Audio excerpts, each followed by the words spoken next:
ಸದ್ಯ ಬದುಕ್ತು ಬಡ ಜೀವ.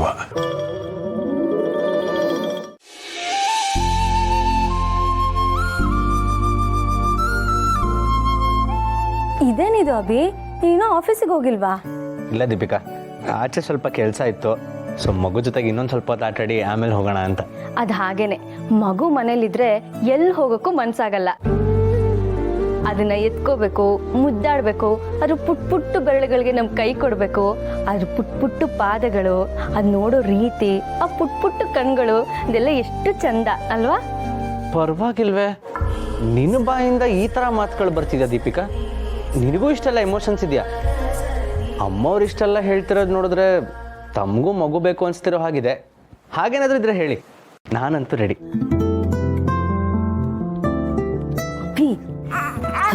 ರೂಮ್ ಅಲ್ಲ, ಹಾಲ್. ಸ್ವಲ್ಪ ಡಿಸ್ಟೆನ್ಸ್ ಮೇಂಟೈನ್ ಮಾಡು.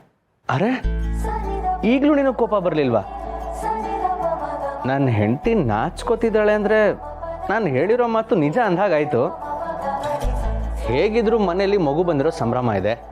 ಈ ಸಂಭ್ರಮದ ಜೊತೆಗೆ ಇನ್ನೊಂದು ವರ್ಷಕ್ಕೆ ಇನ್ನೊಂದು ಸಂಭ್ರಮ ಮಾಡಿದ್ರೆ ಸಕರಾಗಿರುತ್ತಲ್ಲ.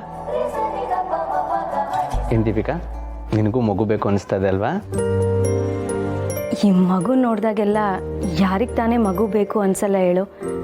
ನನಗೂ ಮಗು ಬೇಕು ಅನ್ನಿಸ್ತಿರೋದು ನಿಜ. ಆದರೆ ಏನು? ಈ ಮಗು ದೊಡ್ಡೋಳಾಗೋವರೆಗೂ ನನಗೆ ಸದ್ಯಕ್ಕೆ ಮಕ್ಕಳು ಬೇಡ. ಏನು ಹೇಳ್ತಿದ್ದೆ ದೀಪಿಕಾ?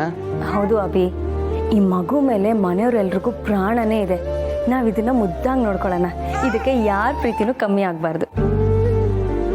ನಮಗೂ ಒಂದು ಮಗು ಆದರೆ ಎಲ್ಲರ ಪ್ರೀತಿನೂ ಆ ಮಗು ಮೇಲೆ ಡೈವರ್ಟ್ ಆಗ್ಬೋದು. ಸದ್ಯಕ್ಕೆ ಹಾಗಾಗೋದು ಬೇಡ. ಇನ್ನೂ ಒಂದಷ್ಟು ವರ್ಷ ಮನೆಯವರೆಲ್ಲರೂ ಇದೇ ಸಂತೋಷದಲ್ಲಿರಲಿ.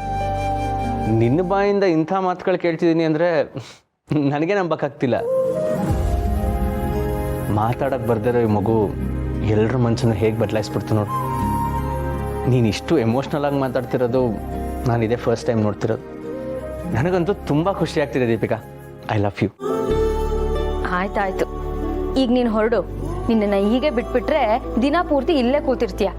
ಇಷ್ಟೊತ್ತು ಮಗು ಜೊತೆಗಿರ್ಬೇಕು ಅನಿಸ್ತಿತ್ತು, ಆದರೆ ಈಗ ನಿನ್ನ ಜೊತೆಗೂ ಇರಬೇಕು ಅನಿಸ್ತಿದೆ. ಎಲ್ಲ ಕೆಲಸಕ್ಕೂ ಬ್ರೇಕ್ ಕೊಟ್ಟು ನಿನ್ನ ಜೊತೆ ಇಲ್ಲೇ ಹಾಯಾಗಿ ಕಾಲ ಕಳಿಬೇಕಂತ. ನೀನು ಯಾವಾಗಲೂ ಬಂದೆ? ಇದೇನೇ ನಿನ್ನ ಅವಸ್ಥೆ? ಇಷ್ಟು ದಿವಸ ಎಲ್ಲಿದ್ದೆ? ಅಯ್ಯೋ, ನನ್ನ ಕತೆ ಯಾಕೆ ಹೇಳ್ತಿರೋದತ್ತ ಅವ್ರೆ? ಅವತ್ತು ನಾನು ನೀವಿಬ್ರು ನಡ್ಕೊಂಡು ಹೋಗ್ತಿರ್ಬೇಕಾದ್ರೆ ಆ ದಾಂಡಿಗರು ಬಂದು ನನ್ನ ಕಿಡ್ನಾಪ್ ಮಾಡ್ಕೊಂಡು ಹೋದ್ರಲ್ಲ. ಕರ್ಕೊಂಡು ಹೋಗಿ ಒಂದು ಕತ್ಲೆ ಕೋಣೆಯಲ್ಲಿ ಕೂಡ್ ಹಾಕಿ ತಿನ್ನಕ್ಕೂ ಏನು ಕೊಡದೆ, ಕುಡಿಯೋಕ್ಕೂ ಒಂದು ಹನಿ ನೀರು ಕುಡದೆ ಒದ್ದಾಡಿಸಿ ಸಾಯಿಸ್ಬಿಟ್ರು. ಹೇಗೋ ಸರ್ಕಸ್ ಮಾಡಿ ಅಲ್ಲಿಂದ ತಪ್ಪಿಸ್ಕೊಂಡು ಇಲ್ಲಿವರೆಗೂ ಓಡ್ ಬಂದೆ ನೋಡಿ. ತಪ್ಪಿಸ್ಕೊಂಡು ಬಂದೆ ಸರಿ ಕಣೋ, ಆದ್ರೆ ಹೀಗೆ ಕದ್ದು ಮುಚ್ಚಿ ಓಡಾಡ್ತಿದ್ದೀಯಾ? ಅಯ್ಯೋ, ನನ್ನ ಕತೆ ಯಾಕೆ ಹೇಳ್ತಿರೋದತ್ತ ಮಹಾರಾಜ್ರೆ? ನಾನು ಅವ್ರ ಕಣ್ಣು ತಪ್ಪಿಸಿ ಅಲ್ಲಿಂದ ತಪ್ಪಿಸ್ಕೋತಿದ್ದ ಹಾಗೆ ನನ್ನ ಬೆನ್ಬಿದ್ರು. ರೋಡಲ್ಲಿ ನನ್ನನ್ನು ಓಡಾಡಿಸ್ಕೊಂಡು ಹಿಡಿಯೋಕ್ಕೆ ಪ್ರಯತ್ನ ಪಟ್ಟರು. ನಾನು ಅವ್ರ ಕಣ್ಣು ತಪ್ಪಿಸಿ ಮನೆಯವ್ರ ಕಣ್ಣು ತಪ್ಪಿಸಿ ಮನೆ ಒಳಗೆ ಸೇರ್ಕೊಂಡ್ಬಿಟ್ಟೆ. ನಾನೇನಾದರೂ ಮನೆಯಲ್ಲಿರೋ ವಿಷಯ ಆ ನನ್ನ ಮಕ್ಳಿಗೆ ತಿರ್ಗಾ ಗೊತ್ತಾದರೆ ಮನೆ ಮುಂದೆ ಬಂದು ಒಂಚಾಕಿ ನನ್ನನ್ನು ಮತ್ತೆ ಹೊತ್ಕೊಂಡು ಹೋಗ್ಬಿಡ್ತಾರೆ ದತ್ತ ಅವರೇ. ಹೇ, ಅದು ಹೇಗೋ ಹೊತ್ಕೊಂಡು ಹೋಗ್ತಾರೆ? ಈ ಮನೆಯಲ್ಲಿ ನಾನಿದ್ದೀನಿ. ನನ್ನನ್ನು ಮೀರಿ ಯಾರಾದರೂ ಏನಾದರೂ ಮಾಡೋಕ್ಕೆ ಸಾಧ್ಯನಾ ಹೇಳು? ನೀವಿದ್ದೀರಾ ಕರೆಕ್ಟು ದತ್ತ ಮಹಾರಾಜ್ರೆ. ಆದರೆ ನಾನೀಗ ತಪ್ಪಿಸ್ಕೊಂಡು ಮನೆಗೆ ಬಂದಿದ್ದೀನಿ ಅನ್ನೋ ವಿಷಯ ರೌಡಿಗಳು ಗೊತ್ತಾದ್ರೆ ಸುಮ್ಮನಿರ್ತಾರ? ಮನೆ ಮುಂದೆ ಬರ್ತಾರೆ, ಕೂಗಾಡ್ತಾರೆ, ಕಿರ್ಚಾಡ್ತಾರೆ, ಜಗಳ ಮಾಡ್ತಾರೆ. ಆಮೇಲೆ ವಿಷಯ ಸಮರ್ಥನಿಗೆ, ಸಿರಿಗೆ, ನನ್ನ ಸೊಸೆ ಮುದ್ದುಗೆ ಗೊತ್ತಾಗತ್ತೆ. ಇದರಿಂದ ನಿಮಗೆ ತೊಂದರೆ ಅಲ್ವಾ? ಅದಕ್ಕೆ ಆ ರೌಡಿಗಳಿಗೆ ವಿಚಾರ ಗೊತ್ತಾಗಬಾರ್ದು ಅನ್ನೋ ಕಾರಣಕ್ಕೆ ನಾನು ಈ ರೀತಿ ಕದ್ದು ಮುಚ್ಚಿ ಓಡಾಡ್ತಾ ಇದ್ದೀನಿ ಅಷ್ಟೇ. ಎಂಥ ಮೂರ್ಖನೋ ನೀನು! ಈ ವಿಷಯನೆಲ್ಲ ನನಗೆ ಮುಂಚೆನೇ ಹೇಳಬೇಕಲ್ವಾ?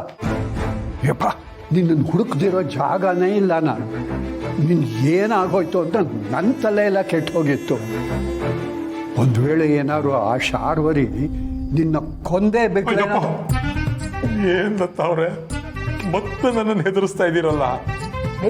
ಹಾಗೆಲ್ಲ ಏನು ಆಗೋದಿಲ್ಲ ಕಣೋ. ಯಾಕೆ ಹೆದರ್ಕೋಬೇಕು? ನೋಡು, ಸುಳ್ಳು ಹೇಳಬೇಕಾದ್ರೆ, ಕೆಟ್ಟ ಕೆಲಸ ಮಾಡಬೇಕಾದ್ರೆ ಹೆದರ್ಕೋಬೇಕಪ್ಪ. ಆದರೆ ನೀನು ಕೆಟ್ಟ ಕೆಲಸ ಮಾಡೋವಾಗ ಸುಳ್ಳು ಹೇಳೋವಾಗ ಎಷ್ಟೊಂದು ಧೈರ್ಯವಾಗಿದ್ದೆ. ಈಗ ಅದಕ್ಕಿಂತ 10 ಪಟ್ಟು ಜಾಸ್ತಿ ಧೈರ್ಯವಾಗಿರ್ಬೇಕು, ಗೊತ್ತಾಯ್ತಾ? ಗೊತ್ತು ದತ್ತ ಅವ್ರೆ, ನೀವು ಹೇಳ್ತಿರೋದೇನೋ ಸರಿ, ಧೈರ್ಯ ಇರಬೇಕು, ಆದರೆ ಬಂಡತನ ಇರಬಾರ್ದು. ಸ್ವಲ್ಪ ಜಾಣ್ಮೆಯಿಂದ ಯೋಚನೆ ಮಾಡಿ ದತ್ತ ಅವ್ರೆ. ಈಗ ನಾನು ಒಬ್ಬ ಹೋಗಿ ಅವ್ರ ಮನೆಯವ್ರ ಮುಂದೆ ನಿಂತ್ಕೊಂಡು ಶಾರ್ವರಿ ವಿರುದ್ಧ ದೂರು ಹೇಳಿದ್ರೆ ನನ್ನ ಮಾತು ಯಾರಾದರೂ ನಂಬ್ತಾರ? ಇಲ್ಲ. ಅದಕ್ಕೆ ಸಮಯಕ್ಕೋಸ್ಕರ ಕಾಯಬೇಕು.